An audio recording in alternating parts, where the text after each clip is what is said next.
बिस्मिल्लाहिर्रहमानिर्रहीम। अस्सलामु अलैकुम फ्रेंड्स। आज का जो हमारा टॉपिक है वो है pronoun and kinds of pronoun. Pronoun हम पार्ट्स ऑफ स्पीच में दूसरा नंबर पर पढ़ चुके हैं। अब वो क्या था?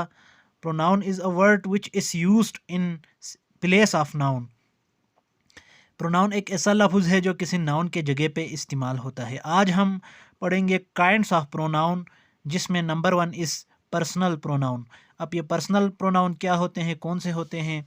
मैंने यहाँ पे लिखा है I, we, my, our, us, me, you, your, he, she, it, they, its, his, her, them, their are personal pronouns. ये सारे क्या है? पर्सनल प्रोनाउंस है, because they are used for three persons. ये सारे इनको पर्सनल प्रोनाउंस इसलिए कहते हैं क्योंकि ये तीन पर्सन्स के लिए इस्तेमाल होते हैं। कौन कौन से? First person, the person speaking, जो बात कर रहा होता है या जो बोल रहा होता है उसको फर्स्ट पर्सन कहते हैं। यहाँ पे लिखा है आई, वी, माई, मी, अस, अवर, ये फर्स्ट पर्सन में आते हैं। इसी तरह second person, the person spoken to, जो जिससे बात कर रहा होता है, जिस फर्स्ट पर्सन जिससे बात कर रहा होता है उसको सेकंड पर्सन कहते हैं, और उसमें आते हैं you and your. Third person, the person spoken of, जिसके बारे में बात कर रहा होता है, जिसके बारे में बात कर रहा होता है उसको कहते हैं थर्ड पर्सन, जिसमें आते हैं he, she, it, his, her, they, them, their, ये आते हैं थर्ड पर्सन में। पर्सनल प्रोनाउंस ये तीन पर्सन्स के लिए इस्तेमाल होते हैं। अब मैंने एक एग्जांपल लिखा है यहाँ पे, I have to tell you about his family, मुझे आपको उसके फैमिली के बारे में बताना है। यहाँ पे मैं, आई फर्स्ट पर्सन है, मैं बोल रहा हूँ। यू, जिसके साथ मैं बात कर रहा हूँ, यू, ये सेकंड पर्सन हो गया। अबाउट हिज फैमिली, जिसके बारे में बात कर रहा है, हिज, ये यहाँ पे क्या है? हिज थर्ड पर्सन है। तो ये आई यहाँ पे फर्स्ट पर्सन हो गया, you second person, his third person हो गया। ये है जी पर्सनल प्रोनाउन। अब हम आते हैं केसेस ऑफ प्रोनाउन पर। प्रोनाउन के तीन केसेस होते हैं, सब्जेक्टिव केस, पॉजेसिव केस और ऑब्जेक्टिव केस।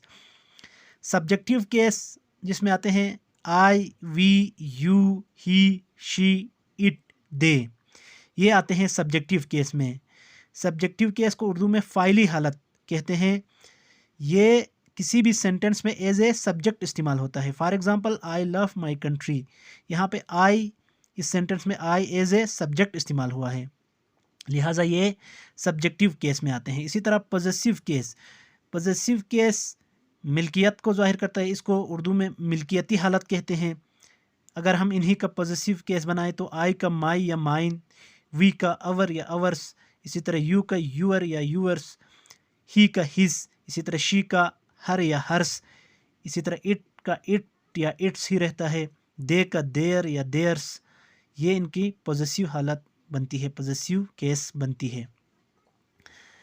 फॉर एग्जांपल यहाँ पे मैंने लिखा है दिस बुक इज़ माइन, ये किताब मेरा है। माइन यहाँ पे क्या है? पॉजेसिव केस है। या दिस इज़ माई बुक, ये माई यहाँ पे पॉजेसिव केस है जो मिल्कियत को ज़ाहिर कर रहा है।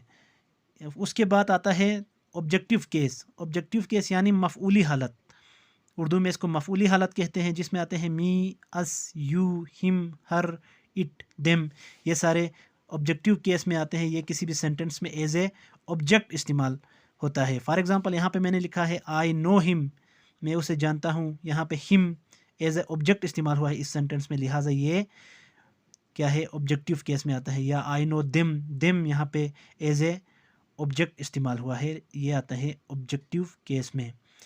तो फ्रेंड्स, आज हमने पर्सनल प्रोनाउन और केसेस ऑफ प्रोनाउन पढ़ लिया। अगर आप लोगों की नॉलेज में इजाफ़ा हुआ तो चैनल को ज़रूर सब्सक्राइब करें। Thank you so much. Allah हाफिज़।